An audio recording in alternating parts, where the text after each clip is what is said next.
Hello everyone, welcome back to my channel. I'm Brittnee. Did you miss me? I've kind of been slacking a little bit since the new year, and maybe I got struck a little bit with the winter blues. Actually, I also got sick. A lot of people have been getting sick. But guess what?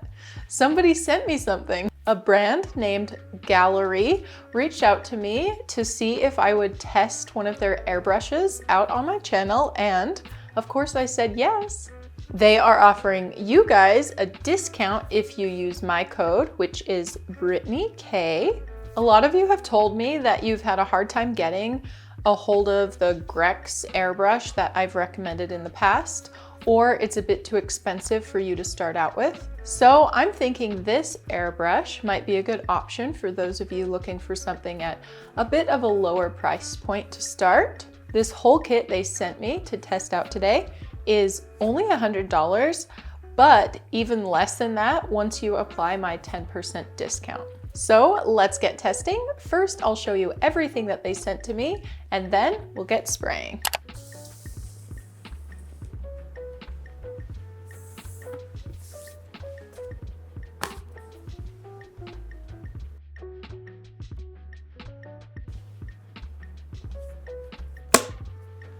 Okay, so as you can see, the airbrush comes in a really nice box.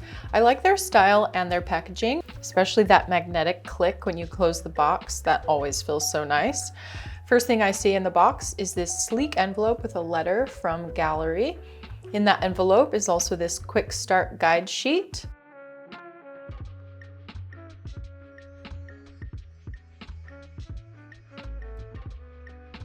Under the foam mat is the airbrush and all of its accessories. This particular airbrush set comes with a 0.28mm needle and round nozzle cap already set up inside.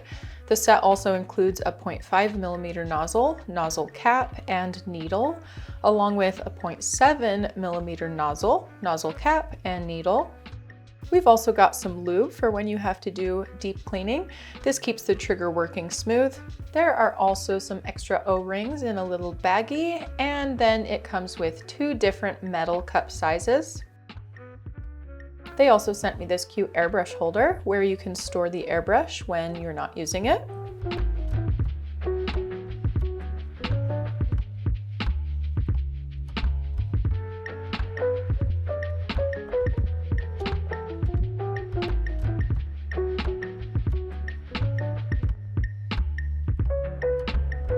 And they also sent me a fan nozzle.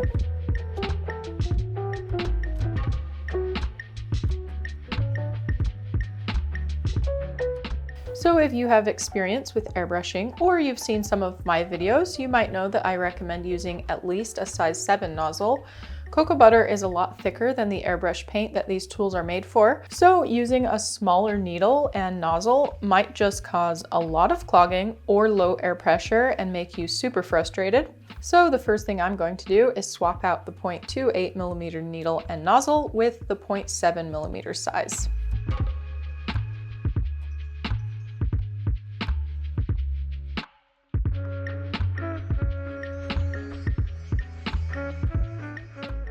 It's pretty easy to swap things out with these. First, take off the nozzle cap by just unscrewing it. Then the round air cap unscrews from that nozzle cap, and you just screw it on to the other size cap. But first, I'll swap out the needle. To get to the needle, you'll screw off just the back end part that's silver, the part of the airbrush that always reminds me of a pen. Then take off this little screw and pull the needle out. Okay, so here I'm messing with how far in I want to put the needle before tightening it with that screw again. But then I realized that I need to put on this little tip, the part they have labeled as a nozzle. It didn't come with one already in it, but the set includes both a 0.5 and 0.7 one. So I just followed the diagram printed on the inside of the box. So this nozzle goes on first, then I push the needle up to where it's tight against the nozzle and the nozzle is tight to the airbrush. Then I screw on this piece to hold the needle in place. Then I screw on the nozzle cap with the round air cap attached to it.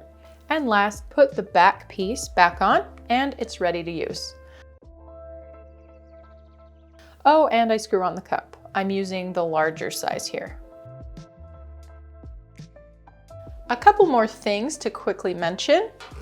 They didn't send me with the kit an air hose or the attachment that controls airflow, which is totally okay because I already have both of these things. But if you don't have anything yet and you're looking to possibly buy this airbrush, you will want to purchase an air hose, which they have on their website for like $5. As for this piece that connects to the air hose, it controls how much air you're letting in.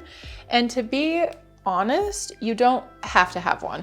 In fact, I've realized after airbrushing for over a year now that most of the time I keep it at max airflow, which is what you'll get without it. So don't worry about it. The other thing that I'm using that they didn't send me is my compressor. They didn't send me one of theirs, though they do offer some.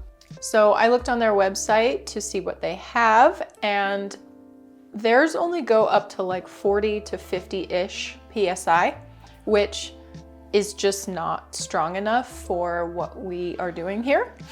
So sadly, I don't recommend buying one of their compressors because with cocoa butter, we just need a lot of air pressure to push it through the airbrush. And really, I never use an air pressure lower than 80 PSI. So real quick, their airbrush came with a male attachment quick disconnect piece, which fits into the airflow attachment that I have. But if you don't have one, you'll probably want to take this off with whatever hose you end up buying. And this the hose will screw straight into the airbrush. So that's how that works. To get ready to spray, I hook my cord up to my compressor. Be sure to always use a moisture filter when spraying cocoa butter. That's what that blue attachment is. Now I hook my cord and airflow piece to the airbrush using the Quick Connect male fitting that this airbrush came with. I love this airbrush holder that goes with my Grex airbrush set, and this airbrush is a bit small for it, but it still holds it all right. I'm going to be testing the airbrush out on this cute droplet bonbon mold today. I'll link the specifics down below. I'll be using Chef Rubber pre-colored cocoa butters, turquoise from the Jewel collection, and then alabaster white for the background. First, I just quickly shine up my mold with food grade ethanol and cotton balls.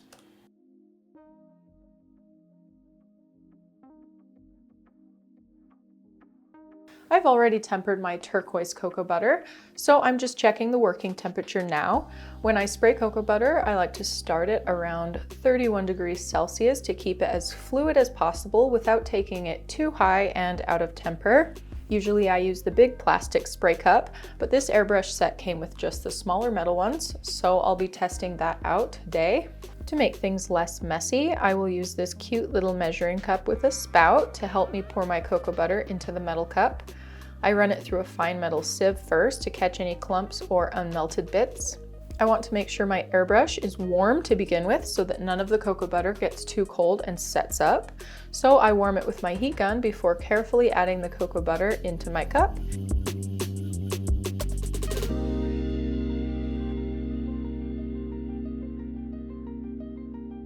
And this metal lid just presses on.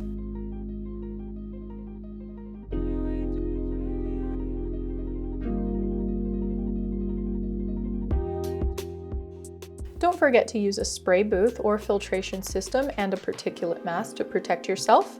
I've linked what I use in the description below. So here I'm just making some adjustments as I first test spray onto a piece of parchment paper to see how things look. I turn the airflow all the way up. I also end up adjusting the paint flow using the black piece on the back end of the airbrush to pull the needle back all the way and release the maximum amount of cocoa butter. I noticed that the round nozzle created a pretty small spraying area, so I ended up taking it off to test out the difference, but ended up putting it back on once I checked my compressor and turned it all the way up to 80 PSI. Now it's time to spray. My final settings are 80 PSI on the compressor, maximum airflow and maximum paint flow, along with the round 0.7 millimeter nozzle setup. I'm doing a fade from turquoise to white. To do the fade, I spray on the top edge a couple of times first. I want that to be the thickest, darkest area. And I decided, since these shapes rotate, I may as well just test out starting the fade from both to see which I end up liking better. So half will be from the point and half from the round end. Then I spray down into the mold, pointing a bit more to the center, but just going across once so the layer is lighter. Then I'm going over the edge area again just to add one more coat and make sure it's as dark as I want it to be.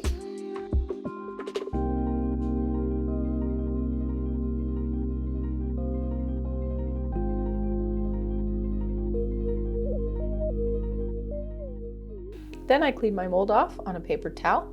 Okay, so that's our fade design.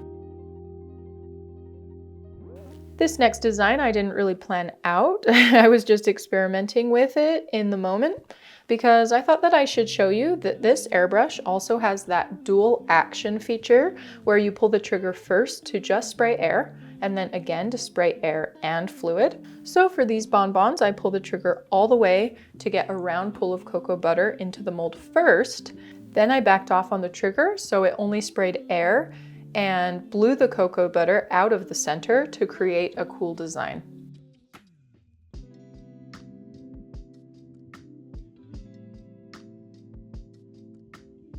I've never done this design on any shape other than round, so then on the second row I realized I should first spray into the point of the teardrop, then down into the round area so that more of the mold was covered. But now watching back, I realize I should have sprayed even maybe a touch more cocoa butter into the mold and then held the air a bit longer until the cocoa butter really moved all the way up to the edge of the mold. I think that would have created a cooler design because the color would cover the whole bonbon. I kind of did that on the last one. I wish I would have done it on all of them, but I kind of wasn't focused so much on that at the time.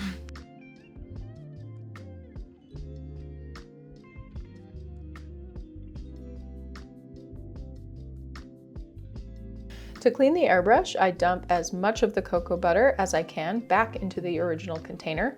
Then I wipe off as much cocoa butter as I can from all the little tools. This helps get them cleaner so much easier in the sink with soap and water. To clean out the airbrush itself, I wipe it down really well with paper towels, warm it up well, and then just spray out all the excess cocoa butter.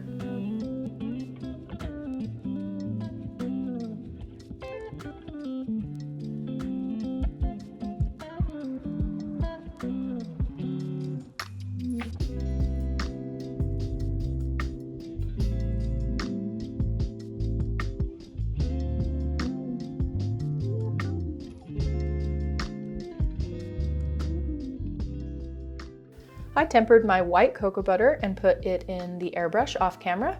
And before I spray the background of my bonbons, I will make sure to clear out any leftover turquoise cocoa butter from the airbrush onto a piece of parchment paper. Notice here I removed the round nozzle because I don't need the spray area to be too specific. I'd rather it coat a larger area inside the mold. And now while I spray my white background, I'll talk to you a bit more about the airbrush and how I felt it was working throughout this whole process. Honestly, it worked really, really well. I was impressed. It sprayed nicely and the designs, I think, came out really clean. There was no clogging at all. The airbrush itself feels good and quality. The metal parts seem as good as any airbrush that I've used. The other pieces on the airbrush, like the plastic parts, don't feel quite as nice or sturdy as my Grex airbrush, but that totally makes sense because this is priced a bit lower. That's not to say it isn't quality though. It seems like a great airbrush that would last a long time. And one other thing that I noticed is that the power of it didn't feel as strong for some reason. Like the pressure coming out of the airbrush, even though I had PSI up to 80 and maximum airflow set, didn't seem as strong as I'm used to. It wasn't really a problem though. I still got good coats of cocoa butter into the mold all right.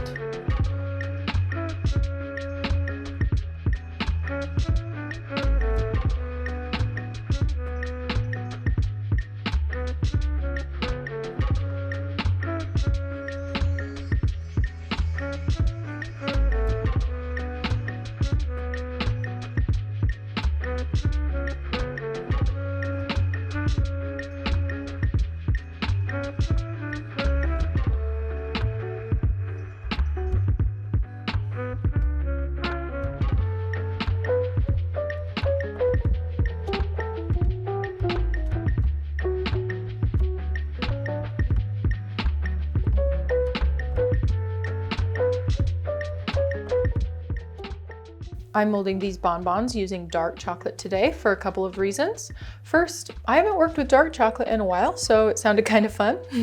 And second, we'll test out how good our white cocoa butter coating is and how well we sprayed our mold, because dark chocolate is the darkest background we could put behind white to make sure that we got enough cocoa butter sprayed into the mold.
And it's time for another teaching moment.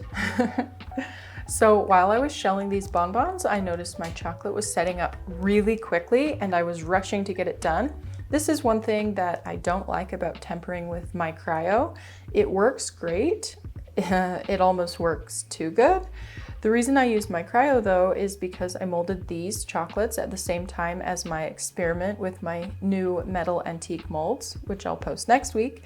And I actually wanted a really, really good temper in case those ones wouldn't come out of the molds. But this was my first time tempering dark chocolate with my cryo, and wow, this is a good example of too much of a good thing. It turns out the shells on these are over-tempered, which is why one of them hopped out of the mold while I was capping them.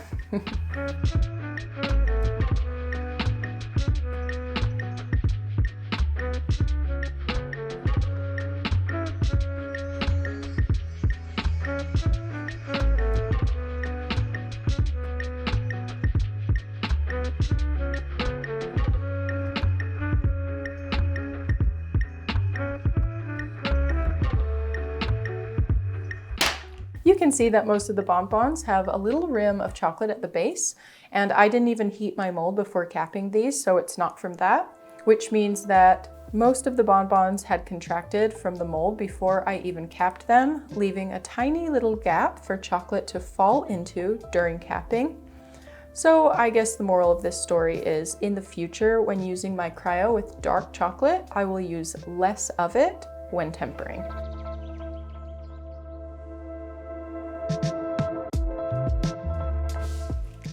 All right, guys, I hope that you enjoyed testing out a new airbrush with me today. Overall, I would recommend this Gaahleri Airbrush kit. It worked really well, and we were able to spray some pretty teardrop bonbons. I think this is a really good airbrush for a lower price point than the other one that I have. Like I said before, a lot of you have mentioned you wanted a cheaper airbrush option, and I think this is a good solution for you. This airbrush kit is already less than $100 and even lower than that with my 10% discount. Don't forget to use the code. It's Brittnee K. If you found this video helpful, please give it a like. It helps me out a lot. And let me know down in the comments if you have an airbrush, and if so, which one do you have? If you haven't subscribed to my channel yet, today's the day. If you'd like to see something else that's sweet, just click on one of these thumbnails. Thanks so much for watching today, and I'll see you soon. Bye.